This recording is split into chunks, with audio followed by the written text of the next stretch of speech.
Bismillahirrahmanirrahim.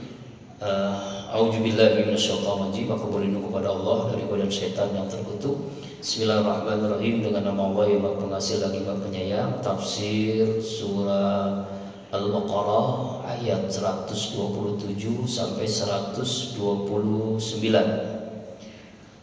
Allah Subhanahu wa taala berfirman, "Wa iz yarfa'u Ibrahimul qa'ida minal baiti wa Ismail rabbana taqabbal minna innaka antas samiul alim."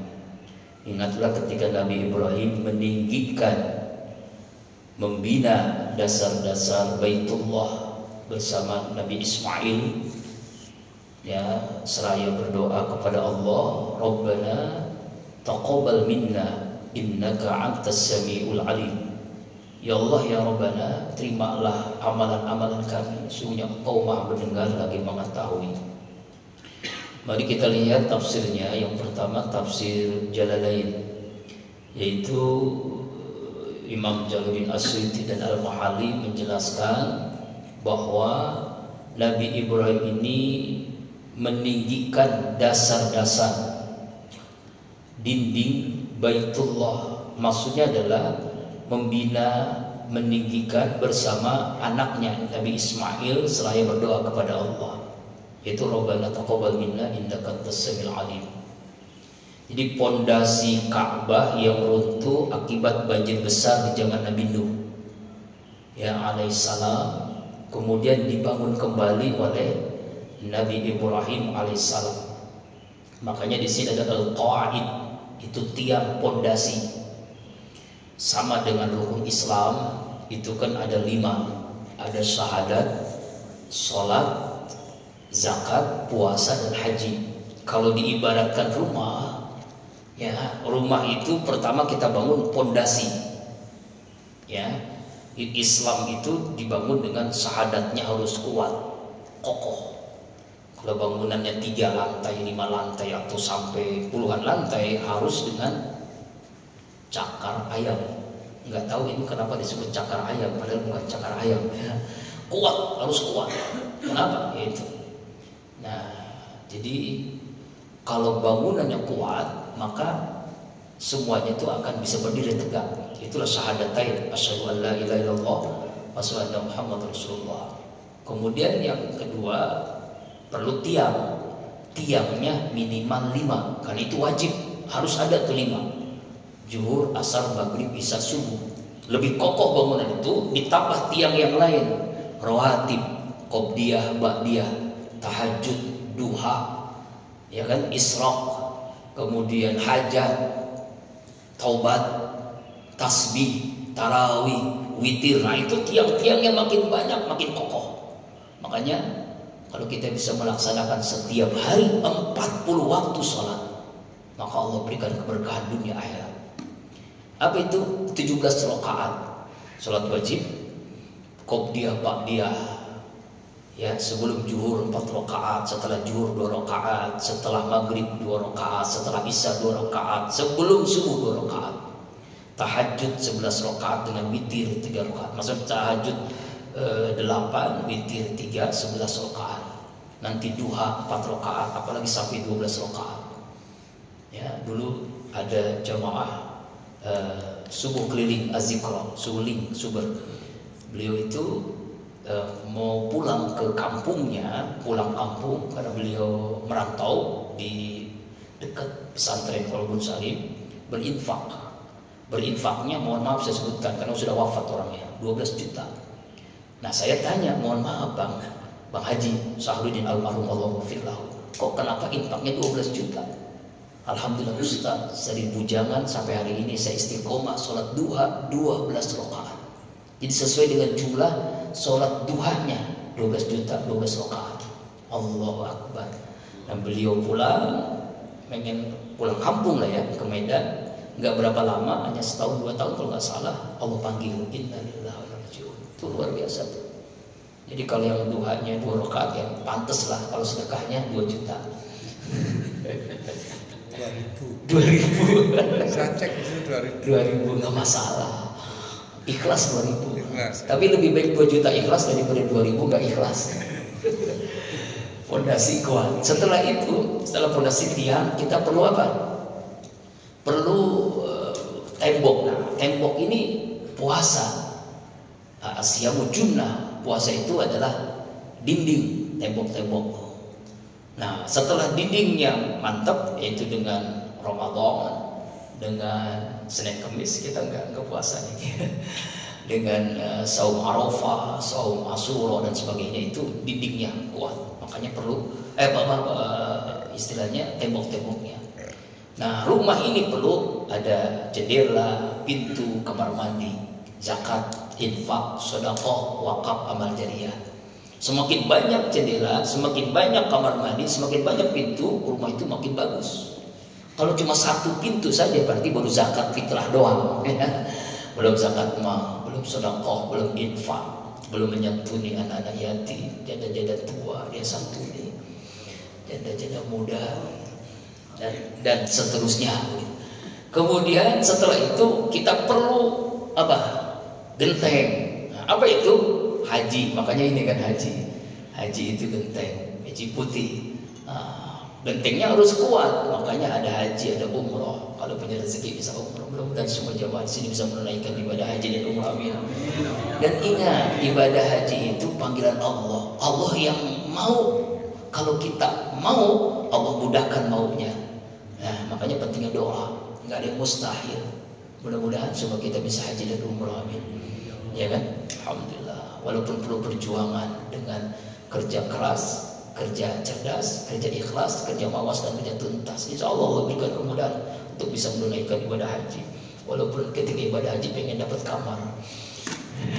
Tidak ada. Silakan. Saya juga izin, saya mau ke Cilegon. Oh, masya Allah, banyak yang izin ya. Saya sudah ditunggu Pak Adi. Oh, ya. Jadi sebelum pulang saya ingatkan ya. Ya gimana? Islam itu tadi apa? Ya. Syahadat, salat, zakat, puasa, haji. Ya. Jadi kalau kita nggak naik haji nggak apa-apa. Nggak apa-apa, masih kuat. Kita nggak puasa nggak apa-apa. Kita tidak, ya kan? Apa? Kita nggak sholat ya. Oh, ya, iya betul. Subhanallah. Jangan sampai ya. Oke, makasih. Jazakallah, barakallah. Fi amanillah. Semoga selamat berangkat pulangnya, berkah dunia akhirat. Amin. Iya. Subhanallah. Iya. Silakan tafadhal fi amanillah. Ya. Salimah.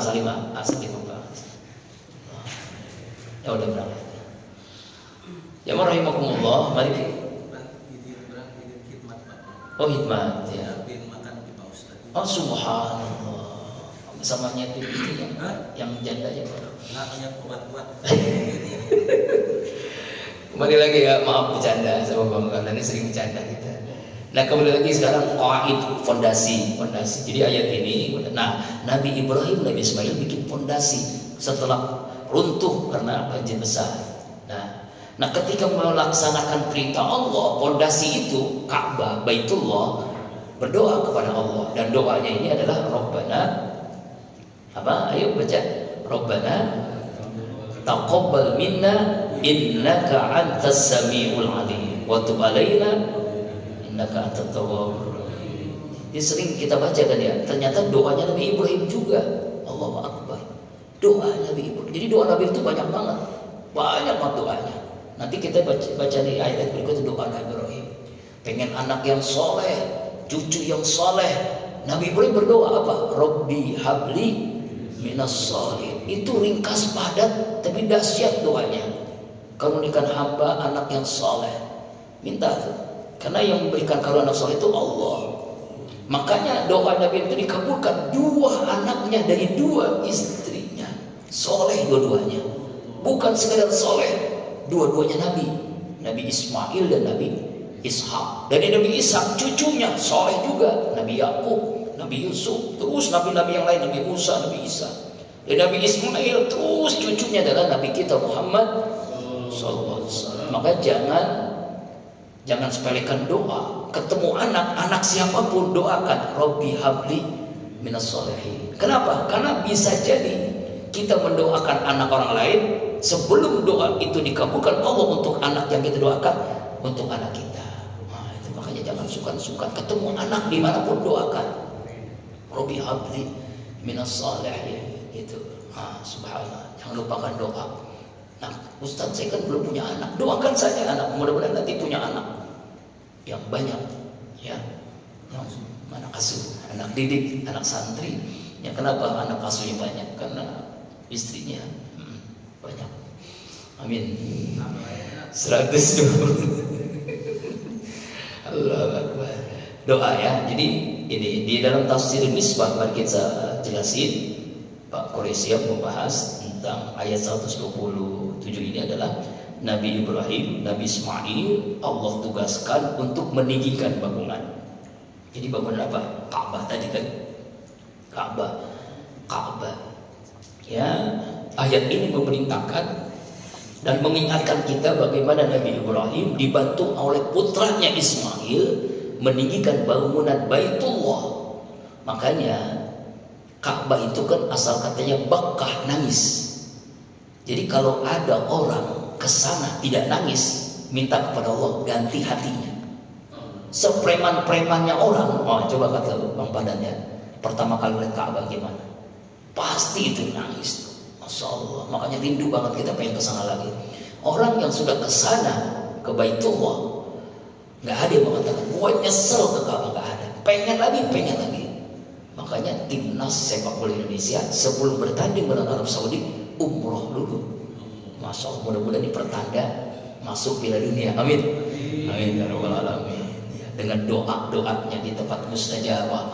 Ya, masya Allah. Itu bagus tuh. Ya, setelah ngegolin sujud syukur. Ya, ngegolin sujud syukur. Makanya menang lawan Argentina. Argentina juara dunia kalah sama Indonesia.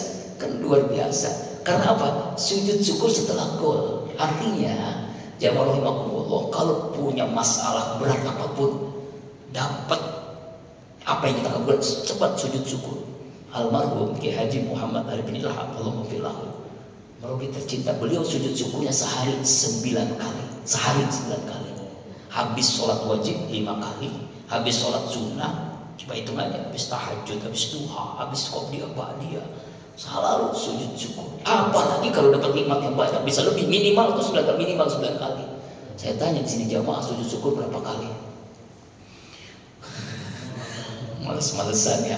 Ngegolin aja bisa sujud syukur. Masa kita habis sholat isra gak sujud syukur? Ya Allah, rugi ya. Nikmat yang paling banyak adalah syukur. Lagi syakartum la azidannakum. Orang yang paling kaya adalah orang yang paling banyak syukurnya. Orang banyak syukur. Jadi orang yang paling kaya, orang yang banyak syukurnya. Sebab dengan syukur bertambah nikmat Allah. Mungkin pernah saya jelasin nggak dulu? Ada orang kaya bertemu dengan orang miskin. Orang kaya itu nangis sejadi-jadinya. Udah kan? Akhirnya apa yang terjadi? Ya, orang miskin tadi itu amalannya, zikirnya, Alhamdulillahirabbil alamin. Selesai sholat, Alhamdulillahirabbil alamin. Dia ngomong, ada orang ngajak ngomong, pertama kali ucapannya Alhamdulillahirabbil alamin. Orang masuk rumahnya, sebelum jawab salam dia Alhamdulillahirabbil alamin. Nah, orang kaya ini ya ngomong kepada orang miskin, aki-aki tadi, Pak, kenapa Bapak? Mohon maaf saya intip. Bapak sholat duha, selesai 2 rakaat, Alhamdulillah. Rakaat berikutnya, Alhamdulillah. Saya bertamu, sebelum menjawab salam, kenapa Alhamdulillah? Sebelum saya ngomong, ya saya ajak ngomong, Bapak selalu Alhamdulillah. Apa jawabannya aki-aki tadi? Fabi ayyi ala'i rabbikuma tukadziban. Padahal hidupnya miskin, melarat, susah, tapi kalimat Alhamdulillah. Apa yang terjadi? Orang kaya tadi nangis sejadi-jadinya. Selama ini saya gelisah hidup saya karena nggak pernah mengucapkan Alhamdulillah dari hati, nggak pernah bersyukur atas nikmat Allah. Dia kembali ke rumahnya, ketemu istrinya, nangis. Istrinya bingung, kenapa, ada apa-apa? Saya baru mendapatkan nasihat dari aki-aki di pojokan sana. Allah Akbar. Singkat cerita, suami istri ini kembali ke aki-aki tadi, lalu mengatakan, Pak, mohon maaf, mudah-mudahan Pak jangan tersinggung. Saya punya rumah banyak, mobil banyak, harta berlimpah. Ambil rumah saya, 24 jam mobil dengan supir yang tersedia, uang dengan silakan mau belanja apapun 24 jam. Yang penting Bapak Jangan ngapa-ngapain, ibadah saja, doakan saya. Masya Allah, itu Pak, Masya Allah, Allah Akbar. Ya, itulah pentingnya selalu bersyukur. Ya, syukuri apa yang ada, Allah akan tambahkan yang ada itu. Bersyukur istri satu, Allah tambahkan. Solehahnya, jangan salah paham. Ya, udah apa aja ntar. Yang kedua 128 doa juga nih, doa Nabi Ibrahim juga, berarti doanya bagus banget ya, doa Al-Quran kan. Doa yang paling mustajab doa dari Al-Quran, setelah itu dari Rasulullah, dan doa itu dari doanya Nabi Ibrahim ya alaihissalam. Rabbana waj'alna muslimin laka wa min zurriyyatina ummatan muslimatan lak wa arina manasikana wa tub alaina innaka antat tawwabur rahim. Ya Allah ya Rabb, jadikanlah kami berdua, siapa? Ibrahim dan Ismail, yang tunduk patuh kepada Allah. Jadikanlah anak cucu kami umat yang tunduk patuh pada Engkau. Makanya anak cucu Nabi Ibrahim itu semuanya patuh, tapi ada juga yang tidak. Makanya kalimatnya di sini. Di sini kan ada kalimatnya apa? Di antara, kan wa min zurriyatina, di antara anak Nabi Ibrahim semuanya soleh, tapi cucunya ada yang nggak soleh. Siapa itu? Bani Israel. Itu kan nggak soleh kan? Cucunya Nabi Ibrahim, jadi nggak sembarangan. Cucunya Nabi juga ada yang nggak soleh. Itu Bani Israel. Itu keturunan Nabi Musa, Firaun, itu kelompok Firaun lah, ya kan, nggak soleh, bahkan durhaka kepada Allah. Seperti anaknya Nabi Nuh, Kanaan, ya kan. Jadi ada Nabi anaknya kafir, Kanaan. Ada istri solehah, suaminya kafir, Asia, suaminya Firaun, ya kan. Nabi Ibrahim ayahnya kafir, bikin patung berhala, ya kan. Nabi Lut istrinya kafir, Nabi Lut. Jadi kalau misalnya nanti kita ketemu ada kiai, ajengan, ustaz, istrinya misalnya nauzubillah ya, misalnya selingkuh, ya Nabi Lut aja istrinya kafir. Kalau ada ketemu ustazah suaminya misalnya pecandu narkoba, oh yang Asia aja Firaun suaminya. Jadi kita nggak boleh suuzon. Itulah pentingnya kita mendidik anak-anak kita, istri kita menjadi istri yang solehah, anak-anak kita menjadi anak yang soleh dan solehah. Insyaallah, amin. Ini doanya nih, ya, doa Nabi Ibrahim bagus banget kan. Jadi di antara anak kami Allah jadikan yang tunduk, yang patuh, bisa melaksanakan ibadah haji, manasik haji. Wa tub alaina, terimalah taubat kami, ya kan. Kemudian innaka antat tawwabur, Engkau ya Allah Maha penerima taubat. Maka kita harus yakini Allah itu Maha penerima taubat. Kisah dalam hadis nih, orang membunuh 99 orang, bertemu dengan ustaz. Pak Ustaz, ya kira-kira Ustaz lah, saya telah membunuh 99 orang. Kira-kira taubat saya diterima enggak? Oh, enggak diterima, dosa besar. Akhirnya ustaznya dibunuh juga, digenapin jadi 100 orang. Lalu ketemu sama Pak Kiai Haji Heri. Kira-kira gitu, Pak Kiai, saya membunuh 100 orang. Kira-kira Allah terima taubat? Allah itu Maha penerima taubat. Sebanyak dosa seluruh langit dan bumi, rahmat Allah lebih daripada dosa. Allah Akbar. Akhirnya dia bertobat kepada Allah. Dalam perjalanan taubat itu cuma dengan syarat, kata Pak Heri ini, kamu harus hijrah, jangan tinggal di situ, pindah ke tempat lain. Kalau di situ aja bisa membunuh lagi, pindahlah orang ini. Ini dalam hadis. Kemudian pindah. Nah, ketika pindah dia wafat, meninggal dunia dalam perjalanan hijrah. Nah, malaikat rahmat dengan malaikat laknat ini, ya kan, diskusi ini masuk surga apa masuk neraka. Ya kan, dia taubatnya. Tapi taubatnya ini setelah membunuh 100 orang. Terima nggak oleh Allah taubatnya ini? Nah, ketika diskusi, kalau gitu gini aja dah, diukur jaraknya antara posisi mau hijrah dengan jaraknya dia perjalanan hijrah lebih jauh mana. Oh, ternyata mendekati posisi dia mau hijrah. Maka malaikat rahmat mendapatkan rahmat Allah, masuk surga karena taubatnya. Tuh. Jadi jangan sampai kita ini putus asa dari rahmat Allah. Terakhir 120 karena waktu sudah habis ya. 29. Rabbana wab'as bihim rasulan minhum yatlu 'alaihim ayati wa yu'allimul kitab wa hikmah wa yuzakkihim innaka antal azizul hakim. Ya Allah, ya Tuhan kami, utuslah untuk mereka seorang rasul dari kalangan mereka yang membacakan kepada ayat-ayat Engkau dan mengajarkan kepada mereka Alkitab, Quran dan hikmah, Quran dan sunnah, wa yuzakkihim. Itu siapa itu? Itulah Nabi kita Muhammad SAW. Doanya Nabi Ibrahim untuk Nabi Muhammad agar diutus seorang rasul, ya kan? Nah itu. Nah, mari kita lihat tafsir secara ringkas saja, tafsir Misbah langsung. Ayat ini merupakan lanjutan doa Nabi Ibrahim setelah beliau dan putra beliau Ibrahim dan Ismail ketika itu berdoa kepada Allah untuk anak cucu mereka. Beliau bermohon kepada Allah agar diutus seorang rasul dari anak keturunannya, bukan sekadar dari anak cucunya. Banyak nabi dan rasul itu oleh Allah dari anak keturunan Nabi Ibrahim melalui anaknya Ishak, bahkan beliau digelar sebagai bapaknya para nabi. Doa ini Nabi Ibrahim panjatkan di Ka'bah ketika selesai membangun bersama putra beliau Nabi Ismail. Pada waktunya nanti Allah mengabulkan doa Nabi Ibrahim dengan mengutus dari keturunan Nabi Ismail yang tinggal di sekitar Ka'bah. Siapa? Nabi kita Muhammad sallallahu alaihi wasallam. Doa, makanya jangan sepelekan doa. Teruslah kita berdoa, karena doa itu muhul ibadah, inti ibadah doa. Teruslah berdoa, minta apapun, minta apapun. Kalau nggak mampu dengan bahasa Al-Quran, dengan bahasa Indonesia. Apalagi kalau Bapak hafal tadi itu 127 sampai 229 isinya doa-doa semua yang luar biasa. Kesimpulan intisari dari kajian tafsir 127, 129 surah Al-Baqarah pertama. 127 ayat ini memerintahkan, mengingatkan apa yang dilakukan oleh Nabi Ibrahim ketika membangun Ka'bah Baitullah dengan kerjasama kepada anaknya yaitu Nabi Ismail, lalu berdoa kepada Allah, ya Rabbana apa doanya yuk?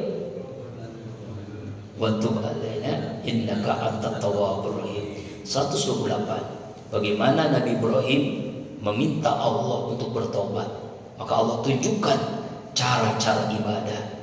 Jadi ibadah itu diterima kalau kita taubatnya kenceng. Subhanallah, Allah itu maha suci. Untuk mendekati Allah yang maha suci, kita sucikan dulu. Sebelum sholat kita wudu, sebelum wudu kita istinja. Sebelum istinja kita apa dulu? Bersihkan hati kita, bersihkan pikiran kita. Maka untuk mendapatkan sholat yang khusyuk harus suci badan, pakaian, tempat, harta dan hati. Maka bisa mendapatkan sholat yang khusyuk. Begitulah Nabi Ibrahim. Nabi Ibrahim bertaubat kepada Allah agar diberikan karunia anak, cucu, keturunan yang soleh dan solehah.